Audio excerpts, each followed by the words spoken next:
오늘도 기도의 자리로 나오신 우리 성도님들 환영하고 축복합니다. 우리 사도신경으로 신앙 고백하겠습니다. 전능하사 천지를 만드신 하나님 아버지를 내가 믿사오며 그 외아들 우리 주 예수 그리스도를 믿사오니 이는 성령으로 잉태하사 동정녀 마리아에게 나시고 본디오 빌라도에게 고난을 받으사 십자가에 못 박혀 죽으시고 장사한 지 사흘 만에 죽은 자 가운데서 다시 살아나시며 하늘에 오르사 전능하신 하나님 우편에 앉아 계시다가 저리로서 산 자와 죽은 자를 심판하러 오시리라. 성령을 믿사오며 거룩한 공예와 성도가 서로 교통하는 것과 죄를 사하여 주시는 것과 몸이 다시 사는 것과 영원히 사는 것을 믿사옵나이다. 아멘. 우리 찬송 433장 귀하신 주여 날 붙드사 함께 찬송하겠습니다.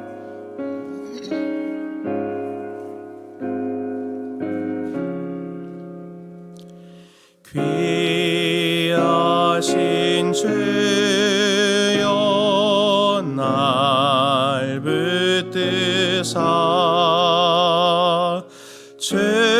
주께로 날마다 더 가까이 저 하늘 나라 나 올라가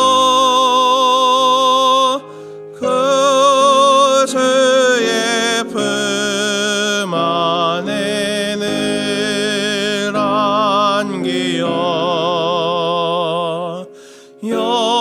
영생의 복 받기 원합니다.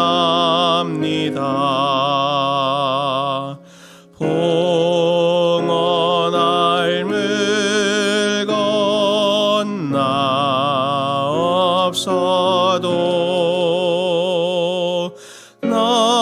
날마다 주께로 더 가까이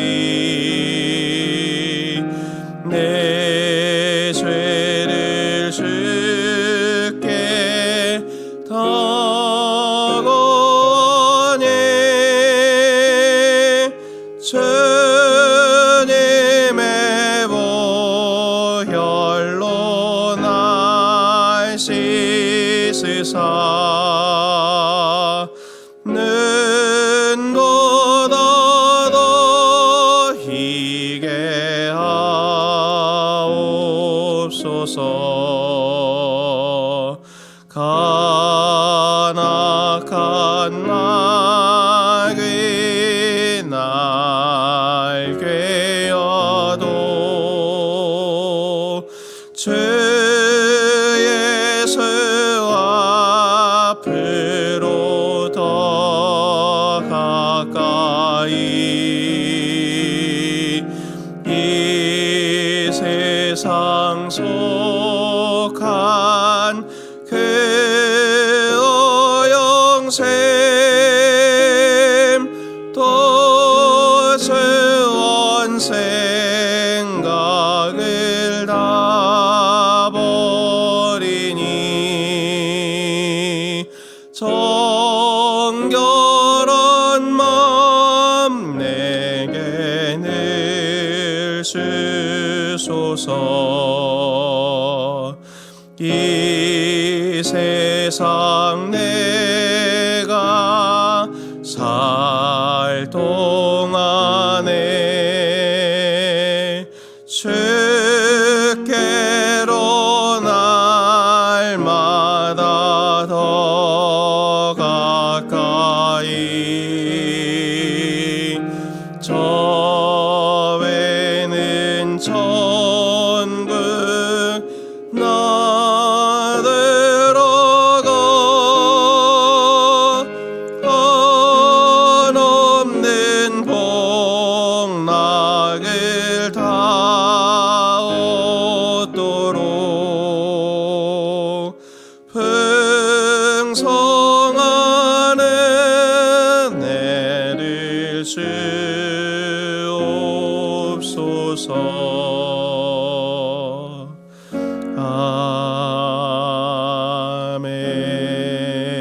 아멘. 하나님 말씀은 느헤미야 13장 15절에서 22절 말씀입니다. 느헤미야 13장 15절부터 22절 말씀입니다. 구약성경 747페이지에 있습니다. 느헤미야 13장 15절에서 22절 말씀입니다. 저와 우리 성도님들 한 절씩 교독하겠습니다. 그때에 내가 본즉 유다에서 어떤 사람이 안식일에 술틀을 밟고 곡식단을 나귀에 실어 운반하며 포도주와 포도와 무화과와 여러 가지 짐을 지고 안식일에 예루살렘에 들어가서 음식물을 팔기로 그날에 내가 경계하였고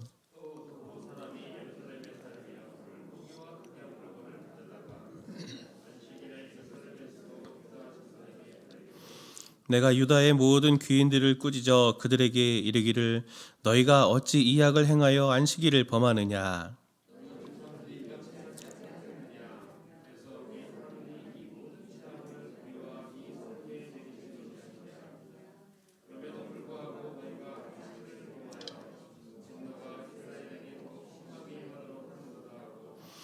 안식일 전 예루살렘 성문이 어두워 갈 때에 내가 성문을 닫고 안식일이 지나기 전에는 열지 말라 하고 나를 따르는 종자 몇을 성문마다 세워 안식일에는 아무 짐도 들어오지 못하게 하였으므로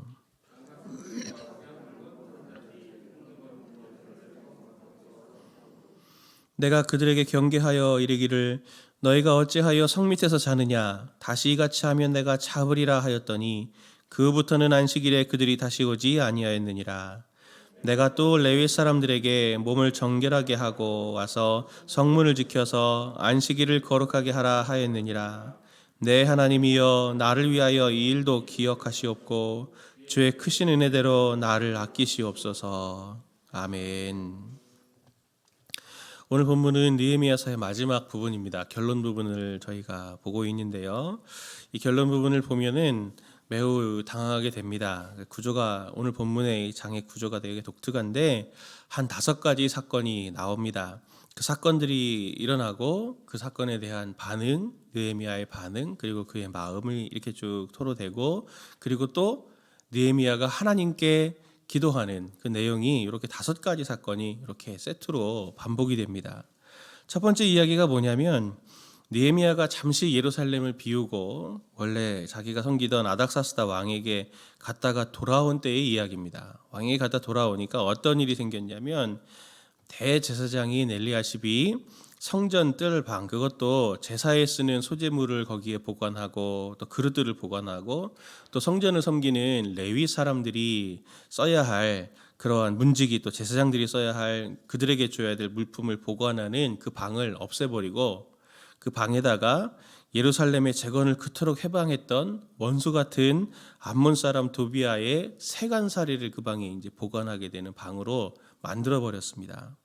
그걸 보고 느헤미야가 대노해서 그 세간살이를 다 바깥으로 내버리고 그 안에 그 물건들을 다시 갖다 놓는 그런 이야기가 첫 번째 이야기로 나오고 두 번째 이야기는 그 레위 사람들이 그렇게 레위 사람들에게 주어야 할 어떻게 보면 그들의 이 생활비로 써야 될 그런 물품들을 다 그렇게 방을 없애버렸기 때문에 당연히 레위 사람들에게 줄 것이 없었겠잖아요. 그러니까 그 레위 사람들이 싹쓸 받지 못하니 성전의 일을 버려두고 자기 밭으로 돌아가서 자기 밭 가는 일들이 생깁니다. 그들을 다 또 불러 모아서 다시 제대로 자기의 위치를 일을 할 수 있도록 그렇게 맡기는 이야기가 두 번째 이야기고 세 번째 이야기는 유다에서 오늘 어떤 사람이 안식일에 술틀을 밟으면서 포도주를 만들고 또 포도주와 무화과 여러 가지 짐을 지고 안식일에 그 예루살렘에 들어와서 음식물을 파는 일이 일어납니다. 그리고 한술 더 떠서 두로 사람들이 들어와서 안식일에 물고기와 각양 물건들을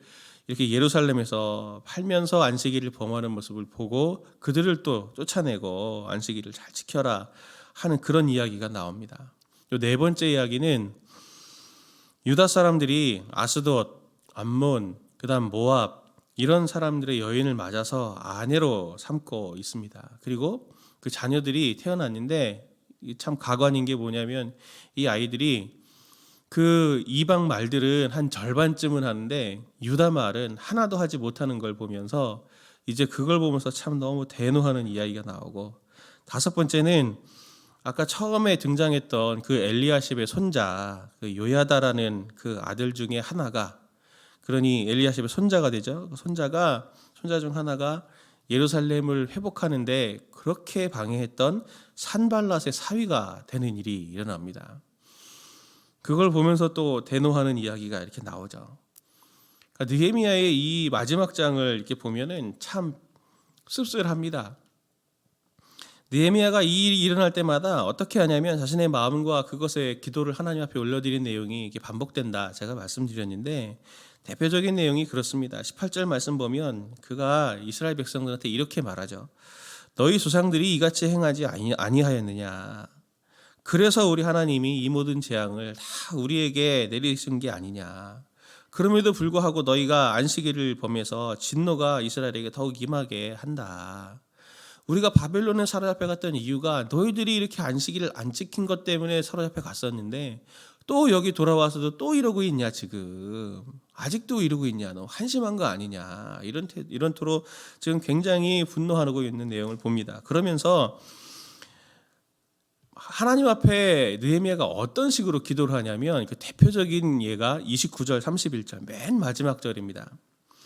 내 하나님이여, 그들이 제사장의 직분을 더럽히고 제사장의 직분과 레위 사람에 대한 언약을 어겼사오니 그들을 기억하옵소서. 내가 이와 같이 그들에게 이방 사람을 떠나게 하여 그들을 깨끗하게 하고, 또 제사장과 레위 사람의 반열을 세워 각각 자기 일을 맡게 하고, 또 정한 기한에 나무와 처음 익은 것을 드리게 하였사오니 내 하나님이여 나를 기억하사 복을 주옵소서. 이렇게 기도합니다. 두 가지 내용이죠. 하나님, 악을 범한 저 사람들을 기억하십시오. 이 얘기는 뭐냐면 저 사람들 버려주십시오, 이 얘기입니다. 저 사람들은 버려주십시오. 그런데 저는 하나님, 나를 기억해 주십시오. 내가 지금 이렇게 회복하고 이스라엘 위해서 애쓴 것을 기억해 주시고 복을 주십시오. 어떻게 보면 좀 무책임해 보입니다. 이렇게 하고 느헤미야가 마치거든요. 이스라엘이 더 좋아졌다, 뭐 이런 것도 아니고 이 기도로 하고 딱 느헤미야가 끝납니다. 느헤미야서가 처음에는 활기차고 하나님 앞에 비장하게 이렇게 시작을 하고, 또 우리가 어제도 보았던 말씀처럼 바벨론에서 돌아온 이스라엘도 하나님의 말씀으로 마음들이 새롭게 되는 것 같아 보이고, 또 부흥해서 같이 하나님의 말씀 앞에 같이 열심히 하나님을 잘 섬기자 하며 울면서 그들이 그렇게 축제 같은 날들을, 그리고 갱신되는 모습들을 보였지만, 이내 느헤미야가 잠깐 바벨론을 갔다 온 사이에 지금 이스라엘은 이렇게 망가져 있는 것 아닙니까? 바로 회복되기 전의 모습, 어떻게 보면 그건 회복이 아닌데도 망가졌던 모습으로 회복을 이렇게 지금 가져가는 모습을 보이고 있습니다. 여기에서 우리가 살펴봐야 될 게 한 두 가지 정도인데, 그게 뭐냐면 오늘 느헤미야서를 통해서 우리가 볼 수 있는 게 뭐냐면, 이 이스라엘의 이 모습이 이게 우리의 모습, 인간의 원래 모습이라는 겁니다. 망가진 죄성의 인간의 모습이 이렇다는 겁니다. 느헤미야도 비장했고 이스라엘 민족들도 대단하게 다짐을 했지만 환경 앞에서는 무기력하고 그 의지는 정말 신뢰할 게 못 된다라고 하는 것을 여실히 보여주는 게 이런 모습입니다. 산발락과 도비아는 굉장히 유명한 사람 아닙니까? 이스라엘을 대적했던 너무 유명한 사람인데, 그 사람의 개인적인 세간살이를 성전의 방안을 만들어 갖고 거기에 당신이 여기 쓰시오 이렇게 말을 하지를 않나, 그리고 사위를 삼지를 않나, 사돈관계를 맺지를 않나, 이게 말도 안 되는 얘기인데 왜 그렇게 하냐면 그 사람들이 거기 유지였기 때문입니다. 그 사람들이 거기 유지였기 때문에 오래도록 그 바벨론 유수 이후에 그 땅을 차지하고 있었던 유지였기 때문에, 내가 이 땅에서 좀 더 평안하게 살려면 이 사람들하고 이렇게 친인척 관계라도 맺고, 이 사람들한테 내가 이런 호의라도 베풀어야, 대제사장인 자기가 이렇게 호의라도 베풀어야, 그래야 정성전 제사라도 좀 제대로 드릴 수 있을 거 아니냐, 방해하면 어떡하냐 예배를, 뭐 이런 마음에서 지금 이렇게 하고 있는 것이죠. 살기 위해서 이 타협하는 모습을 보이고 있습니다. 이 느헤미야의 이 애씀은, 목숨 건 이런 노력은 허사처럼 보여질 뿐입니다. 그러니 오늘 이 말씀을 이렇게 딱 보면 느헤미야가 할 수 있는 게 뭡니까? 하나님도 할 만큼 했습니다. 하나님 저를 기억해 주시고 저를 돌보아 주십시오. 이 사람들은 참 너무 구제불능인 것 같습니다. 14절 세번역의 말씀을 보면 세번역의 말씀으로 14절을 보면 이렇게 말합니다. 하나님 내가 한 일을 기억하여 주십시오. 하나님의 성전을 보살핀 일과 예배 드릴 수 있도록 정성껏 한 이 일을 잊지 마십시오. 참 허무해 보입니다. 그럼에도 오늘날도 우리의 모습도 이와 비슷한 모습들을 볼 수 있습니다. 우리의 의지를 굉장히 대단하게 여기죠. 우리가 열심히 신앙생활하면, 내가 노력하면, 내가 그리고 결단하면 내가 이렇게 이것도 할 수 있고 저것도 할 수 있을 거다. 믿음을 내가 잘 지킬 수 있다. 이렇게 과신하는 경향들이 있습니다. 우리 자신을 과신하는 경향들이 있어요. 작심삼일이라는 말을 우리가 잘 알면서도 여전히 우리 자신을 믿는 습관들이 있습니다. 14절의 이 하소연을 우리가 다른 면으로 사실 볼 필요가 있습니다. 이건 단지 느헤미야가 하나님 좀 할 만큼 했어요. 그러니 하나님 이제 전 모르겠어요. 이렇게 사실 말하는 건 아닙니다. 어떤 태도로 말하는 거냐면 느헤미야는 이렇게 말하는 거예요. 하나님 저 사람들 이렇게 변했어도 제가 여기 지금 남아 있습니다. 하나님을 의지하고 하나님의 말씀대로 제가 오늘 의인으로서 여기 남아 있으니 하나님 남은 자로서 제가 여기 있는 것을 기억해 주시고 우리 민족을 돌보아 주십시오. 긍휼히 여겨 주십시오. 이렇게 얘기하고 있는 태도를 보이고 있는 것이죠. 두 번째로 우리가 살펴볼 게 뭐냐면 관건은 행위가 아니고 마음이라는 겁니다. 우리의 마음이라는 겁니다. 이스라엘의 이런 문제에 대해서 일찍이 예레미야가 포로 전에 예언했습니다. 예레미야 4장 3절 4절 말씀 보면 예레미야가 이렇게 말합니다. 여호와께서 유다와 예루살렘 사람에게 이와 같이 이르노라. 너희 묵은 땅을 갈고 가시던 불에 파종하지 말라. 유다인과 예루살렘 주민들아 너희는 스스로 할례를 행하여 너희 마음의 가죽을 베고 나 여호와께 속하라. 그리하지 아니하면 너희 악행으로 말미암아 나의 분노가 불같이 일어나 사르리니 그것을 끌 자가 없으리라. 너희 묵은 땅을 갈고 가시던 불에 파종하지 말라. 이게 무슨 말입니까? 이게 우리의 의지와 우리의 능력, 우리를 과신해서 그것을 의지하는 게 가시던 불에 씨 뿌리는 거와 똑같다 그 얘기입니다. 너희 마음이 이렇게 묵은 땅이니 그 묵은 땅을 갈아라. 너희 묵은 땅을 갈고 그것이 바로 너의 마음 가죽을 베고 너희 육신의 가죽을 베는 것이 아니라 너의 마음 가죽을 베고 하나님께 속해라. 하나님께 속해라. 이 할례를 받는다는 것이 언약의 자손 하나님께 속한다 그 의미 아닙니까?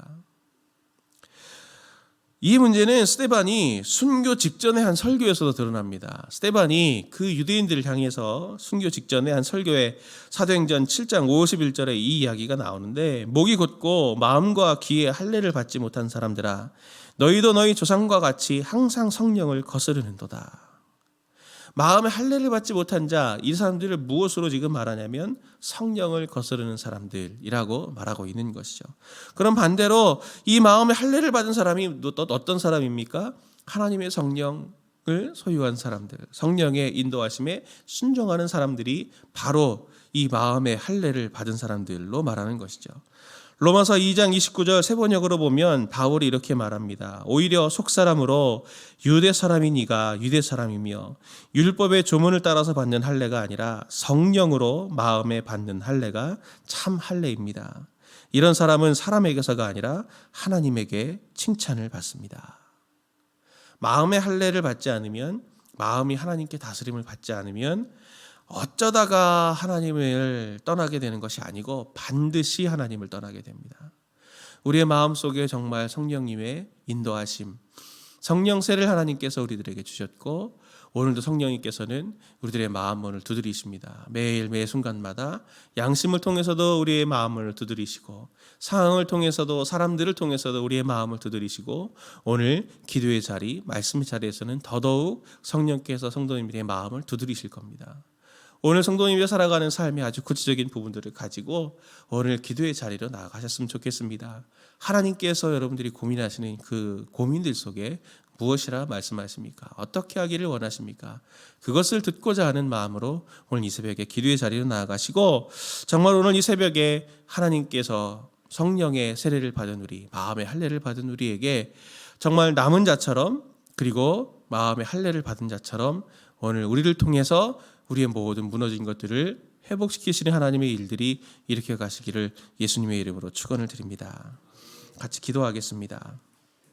이 시간 같이 기도할 때 이 두 가지 가지고 함께 기도했으면 좋겠습니다. 하나님, 우리에게 더욱더 마음의 할례, 귀의 할례를 받아 더욱더 성령 충만을 받아 성령님께 예민한 오늘 하루를 살아가게 허락하옵소서. 함께 기도해 주시고, 두 번째로 주님, 우리가 스스로 과신하지 않게 해주시고, 또 내 상황이 답답하고 또 때로 비참한 상황 속에 있어도 하나님께 신실함을 올려드릴 수 있는 주님의 동역자로 서게 하여 주옵소서. 나로 인하여 나와 내 가족, 내 직장이 주님의 긍휼을 입게 하여 주옵소서. 같이 이렇게 기도하시다가 말씀 가지고 기도하시고 개인의 기도의 제목들 가지고 기도하시다가 돌아가시겠습니다. 같이 기도하시겠습니다.